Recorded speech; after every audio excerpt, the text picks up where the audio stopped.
यानी हम बोल सकते हैं कि पुष्पों का पिलर कौन है, तो पुष्प का पिलर होता है थैलेमस या पुष्पासन। देते हैं ना तो इसे लेकर देते हैं, इसी को पकड़ कर देते हैं कि ल ले लही, एक बाद से हमरे फेर में रही है, बस समझ रहे हैं, मतलब पुष्प वृंत को पकड़ कर देते हैं। अब तो हेलो डियर साथियों, हम लोग इस वीडियो में पढ़ने वाले हैं 12th का चैप्टर 2 जो है ना, ये केवल पुष्पी पादपों के बारे में पढ़ना है, और चैप्टर 3 मानव के बारे में।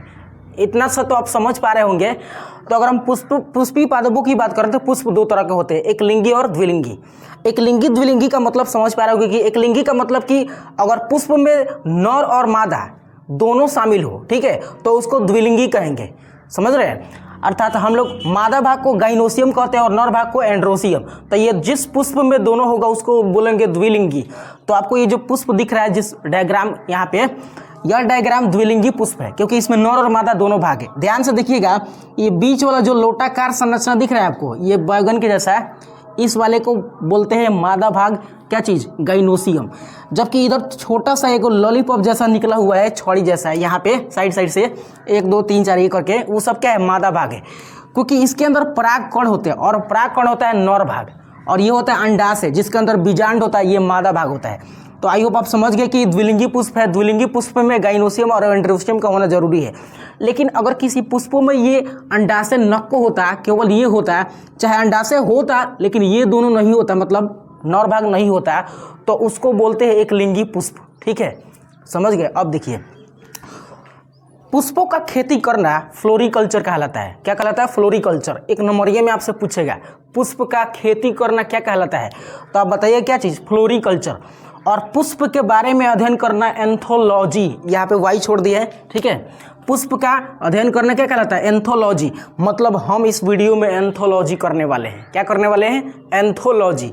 देखिए, पुष्प के सबसे निचले पार्ट से शुरुआत करते हैं। ये एक डंडा है, डंडा नहीं उसका टहनी है, जिस पर एक खूब अच्छा सा खिलता हुआ पुष्प है, ठीक है। इस पुष्प में जो ये सबसे छोटा पतला सा स्ट्रक्चर दिख रहा है ना, डंटी जिसमें 2 पत्ती दिख रही है आपको, इस छोटे स्ट्रक्चर को बोलते हैं पुष्प वृंत या पेडिसेल। क्या बोलते हैं, पुष्प वृंत या पेडिसेल। यह ना इस तना से पुष्प के समस्त भाग को जोड़ कर रखता है, ठीक है। देखिए, इसका काम यही ना कि पुष्प को इससे जोड़ कर रख देना है, खत्म। लेकिन इसका इस्तेमाल हम लोग करते, हम नहीं और सब करते हैं लोग। जैसे लवर्स की बात करें, अगर प्रेम और प्रेमिकाओं की बात करें, तो जब भी किसी को देते हैं ना, तो इसे लेकर देते हैं, इसी को पकड़ कर देते हैं कि ल ले लही, एक बाद से हमरे फेर में रही है, बस समझ रहे हैं। मतलब पुष्प वृंत को पकड़ कर देते हैं, अपने जीएफ या वीएफ जो भी कहिए, ठीक है। तो वो तो खैर इसमें काम में आएगा नहीं, हम लोग फ्लावरिंग प्लांट्स की बात कर रहे हैं। तो इसमें ये चीज़ें केवल पुष्प के सभी संरचनाओं को इस टहनी से, इस शाखा से जोड़ कर रखता है, खत्म। इसके अगले पार्ट्स की बात करें तो यहाँ पे देखिए, एक कटोरी जैसा संरचना आपको दिख रहा है, कटोरी जैसा। तो इस कटोरी जैसी संरचना के ऊपर ही सब पार्ट्स क्या है, निर्भर है। तो इस कटोरी जैसी संरचना को हम लोग बोलते हैं क्या चीज़, ये वाला देखिएगा, पुष्पासन या थैलेमस बोलते हैं। क्या चीज़, पुष्पासन या थैलेमस। पुष्पासन का मतलब कि पुष्प का समस्त भाग जहाँ पर आसन करेगा, बैठेगा, चाहे वो एंथर हो, पोलन ग्रेन्स हो, कुछ भी हो, पुष्प का भाग जहाँ पर आसन करेगा उसको बोलते हैं थैलेमस या पुष्पासन। पुष्पासन ना, पुष्पासन, ठीक है। देख रहे हैं यहाँ पे अंडाशय, एंथर या ये जो दलपुंज है, ये सब इसी पर क्या है, निर्भर है, ठीक है। यानी हम बोल सकते हैं कि पुष्पों का पिलर कौन है, तो पुष्प का पिलर होता है थैलेमस या पुष्पासन, ठीक है, जो सपोर्ट करके रखता है, एकदम खड़े रहना, ठीक है। आगे बढ़ते हैं हम लोग, ये हो गया। उसके बाद आपको यहाँ पे हरी हरी पत्ती दिखाई देगी, इसमें तो हरी नहीं दिखाई देगा, ठीक है। आप अगर डायग्राम चित्र देखिए, यहाँ पे दिख रहा होगा, यहाँ पे दिख रहा है, इसमें हरी हरी स्ट्रक्चर सब नीचे दिख रहा है, नीचे। तो इस हरी स्ट्रक्चर को हम लोग बोलते हैं क्या चीज़, बाह्यदलपुंज या कैलिक्स। क्या बोलते हैं, बाह्यदलपुंज या कैलिक्स।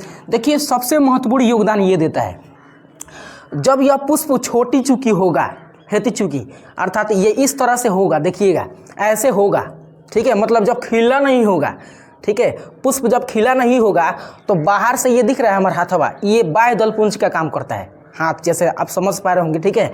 तो ये मतलब ये बाह्यदलपुंज जो है ना, कैलिक्स, ये पुष्प के सभी संरचनाओं को ऐसे ढक कर रखता है, बंद करके, ठीक है, और टाइम आने पर इसको ऐसे आ कर देता है, तो सब निकल जाता है पुष्प का भाग। इसका मतलब कि बचपन में इस पुष्प को सिक्योरिटी देने वाला जो भाग था वो था बाह्यदलपुंज, कैलिक्स। अब कैलिक्स की संख्या बहुत ज़्यादा होता है तो इसके एक भाग को हम सेपल बोलते हैं। क्या बोलते हैं? सेपल। ठीक है, एक भाग को क्या बोल दिया? सेपल। सेपल का रंग जो होता है ना वो ग्रीन होता है। क्या होता है? ग्रीन, हरा। तो कली अवस्था में मतलब पुष्प जब छोटा रहता है, बचपन में रहता है, ठीक है, उस समय पुष्प के सभी भागों को यही भोजन प्रदान करता है प्रकाश संश्लेषण के द्वारा, क्योंकि इसके अंदर होते हैं क्लोरोफिल, और क्लोरोफिल प्रकाश संश्लेषण के लिए बहुत ही महत्वपूर्ण होते हैं। ठीक है, तो बचपन में इनको भोजन कौन खिलाया? ये खिलाया बाह्यदलपुंज। लेकिन जब बड़ा होता है ना तो झड़ जाता है, खत्म हो जाता है, इसका कहानी खत्म हो जाता है। ठीक है, अब देखिए जब पुष्प वृद्धि करेगा तो ये ढक्कन नीचे चला जाएगा इसका बाह्यदलपुंज। उसके बाद से कुछ निकलेंगे इसमें से लाल लाल, पियर, हरियर तो निकलता है, किसी किसी में सफ़ेद भी निकलता है। तो जो कलरफुल होते हैं, लाल होगा, गुलाबी होगा, पीला होगा, ठीक है, उस सब कलरफुल पार्ट्स को हम बोलते हैं दलपुंज। ठीक है, जैसे गुलाब में गुलाबी होता है, अड़हुल में लाल होता है, सरसों के फूल में क्या होता है? पियर होता है। ठीक है, तो जो कलरफुल होता है उसको हम क्या बोलते हैं? दलपुंज। कोरोला, नॉट करैला, कोरोला बोलते हैं। करैला नहीं, कोरोला के एक इकाई को पेटल बोलते हैं, इसके इकाई को सेपल, सेपल पेटल। ठीक है, आइए आगे हम बढ़ते हैं। ठीक है, आई होप आप समझ गए होंगे। अब देखिए इस सेपल का काम क्या होता है, इसका तो सब समझ रहे हैं। जो पेटल जो होता है, कोरोला या दलपुंज, ये क्या करता है ना कि भंवरों को आकर्षित करता है, और साथ साथ उन लोगों को भी जो एक दूसरे को पसंद करते हैं। ठीक है, यानी इसका मेन काम है दलपुंज का कि भंवरों को आकर्षित करना। ठीक है, लुभा देना। क्यों? क्योंकि आप कहीं ना कहीं 10 क्लास में पढ़े होंगे कि परागण की प्रक्रिया भंवरों के द्वारा सबसे ज़्यादा होता है। तो अगर भंवरे इस पर कीट पतंगे ज़्यादा आएंगे, मंडराएंगे, तो इसका परागकण इसमें किसी भी तरह से चला जाएगा, निषेचन हो जाएगा। तो भंवरे को बुलाने के लिए जो काम करने का ठेका ले लेना होता है उसका नाम है कोरोला या करैला या जो भी कहिए, दलपुंज या पेटल बोलते हैं। ठीक है, आगे उसके बाद यहाँ से एक छोटी सी संरचना निकली हुई है, ये बीच वाला जो बैगन जैसा कह रहे थे आपको, इस संरचना को हम बोलते हैं क्या चीज़? गाइनोसियम या मादा भाग। इसके 3 भाग होते हैं। गाइनोसियम या मादा भाग के कई भाग? 3 गो। कौन कौन सा होता है? तो अंडाशय, वर्तिका और वर्तिकाग्र होता है। ओवरी स्टाइल स्टिग्मा, यहाँ पे देखिएगा, ये गोल स्ट्रक्चर के अंदर ये वाला स्ट्रक्चर जो दिख रहा है ना, इसको बोलते हैं ओवरी या अंडाशय बोलते हैं। इसी के अंदर होता है बीजांड। ठीक है, इसी के अंदर हम लोग पढ़ेंगे आगे, अभी फिलहाल ये देखिएगा। ठीक है, उसके बाद अब ये थोड़ा लंबी संरचना जो दिख रहा है ना आपको, इतना, इसको बोलते हैं स्टाइल या वर्तिका बोलते हैं। ठीक है, ये एक संकीर्ण रास्ता है जहाँ से पराग नली गुजरता है और परागकण इसके अंदर प्रवेश करते हैं। ठीक है, एक लंबी संरचना आपको दिख रहा है ब्लैक टाइप से, इस ब्लैक वाली संरचना को हम बोल देते हैं क्या चीज़? पराग नली, जिसके अंदर से परागकण प्रवेश करता है कहाँ? बीजांड के अंदर। ठीक है, खैर ये बाद में आएगा। ठीक है, अभी आइए यहाँ पे। तो आप समझ गए कि सबसे नीचे वाले स्ट्रक्चर को हमने अंडाशय या ओवरी बोला, उसके बाद इस लंबी बेलनाकार स्ट्रक्चर को स्टाइल या वर्तिका बोल दिया, और सबसे ऊपर वाला जो छोटी खोपड़ी है यहाँ पर, इसको हमने क्या बोल दिया? वर्तिका स्टिग्मा। यानी ovary style stigma, ovary style stigma, ovary style stigma, अंडाशय, वर्तिका, वर्तिकाग्र, ये तीनों के तीनों किसके भाग होते हैं? तो गाइनोसियम यानी मादा भाग होते हैं। ठीक है, समझ गए? देखिए अब इसका काम क्या है? इसके अंदर तो ये बना, देखिए अंडाशय जो होता है ये फल में परिवर्तित हो जाता है। किस में? फल में। याद रखिएगा दोस्तों, आगे जब पार्ट 2 पार्ट 3 पढ़ाएंगे ना, तो उसमें ये सभी कहानी आएंगी उसमें। ठीक है, तो ये अंडाशय किस में बदल जाता है? फल में। और इसके अंदर ये जो स्ट्रक्चर दिख रहा है बीजांड, ये बीजांड बदल जाता है किस में? बीज में। ठीक है, और ये इसका काम क्या है कि यहाँ से पराग नली को ये आने के लिए रास्ता देता है, क्योंकि जब पराग नली आएगा तो इसका सबसे ऊपर पार्ट है वर्तिका स्टिग्मा, इसके ऊपर कुछ ना कुछ इसके ऊपर नर गैमेट्स आते हैं जिनको हम परागकण कहते हैं। क्या कहते हैं? परागकण। उसकी भी बात करेंगे हम यहाँ पे। तो ये वहाँ समझ में आ गया। अब देखिए इसमें दिख रहा है आपको लॉलीपॉप जैसा कुछ सामान यहाँ पे।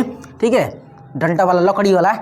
तो इस लकड़िया जो होता है ना, ये लकड़ी यहाँ पे आपको 5 को दिख रहा है। ठीक है, इन 5 लकड़ी को एंड्रोसियम या नर भाग कहते हैं। क्या कहते हैं? एंड्रोसियम या नर भाग। ठीक है, तो नर भाग के 2 भाग, नर भाग के कई गो भाग? 2 गो, एगो गोलका लड्डू, एगो लमका। यहाँ पे जो डंडा दिख रहा है ये, तो गोलका लड्डू को हम लोग परागकोश या एंथर कहते हैं। क्या कहते हैं? परागकोश। परागकोश का स्ट्रक्चर भी हम अभी करेंगे पार्ट 2 में। ठीक है, बहुत कॉम्प्लेक्स है एक तरह से इसका स्ट्रक्चर पढ़ना, लेकिन आपको डायग्राम के साथ पढ़ाएंगे एकदम, चिंता मत कीजिए। परागकोश को एंथर कहते हैं। परागकोश के अंदर ना छोटे छोटे परागकण का क्या होता है? निर्माण होता है। परागकोश के अंदर क्या होता है? परागकण का निर्माण होता है। ठीक है, और परागकण जो होते हैं ये क्या होते हैं? नर भाग होते हैं। ठीक है, क्या होते हैं? नर भाग, है ना। अब देखिए, तो पराग कोश के अंदर क्या बनता है, पराग कण। पराग कोश को काट देंगे तो पराग कण नहीं बन पाएंगे। अब पराग कण नहीं बनेंगे तो वर्तिकाग्र पर नहीं आएगा, इसके अंदर नहीं जाएगा, फल नहीं बनेगा, बीज नहीं बनेगा, ये फूल में चौपट हो जाएगा।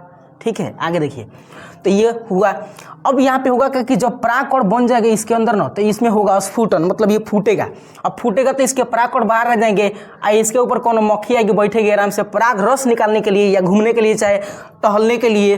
ठीक है, तो जब टहलने के लिए आएगी तो इसके पैरों में या इसके पंखों में चिपक जाएगा कौन, परागकण। और परागकण अनगिनत संख्या में होते हैं। अब जब ये उड़ के कहीं हो सकता है कि इसी के ऊपर आ जाए, तो इसका परागकण इसके अंदर यहाँ पे आएगा। अब यहाँ से लुका के सीधे चल जाएगा कहाँ, वहाँ नली में होते होते सीधे यहाँ बीजांड के अंदर। ठीक है, निषेचन हो जाएगा, फल बनेगा, फ्रूट्स बनेगा, हम लोग खा जाएंगे। ठीक है, तो कहीं ना कहीं पराग कोश का बहुत मेन रोल होता है, और सबसे मेन रोल होता है उसके अंदर परागकण का, हालांकि सबका मेन रोल है। ठीक है, देखिएगा आगे। तो हमने कहा कि आपको एंड्रोसियम या एंड्रोसियम अर्थात नर भाग जो होता है, इसके दो भाग, एगो गोलाकार संरचना को हमने बोल दिया क्या चीज़, परागकोश, जिसके अंदर परागकण बनते हैं।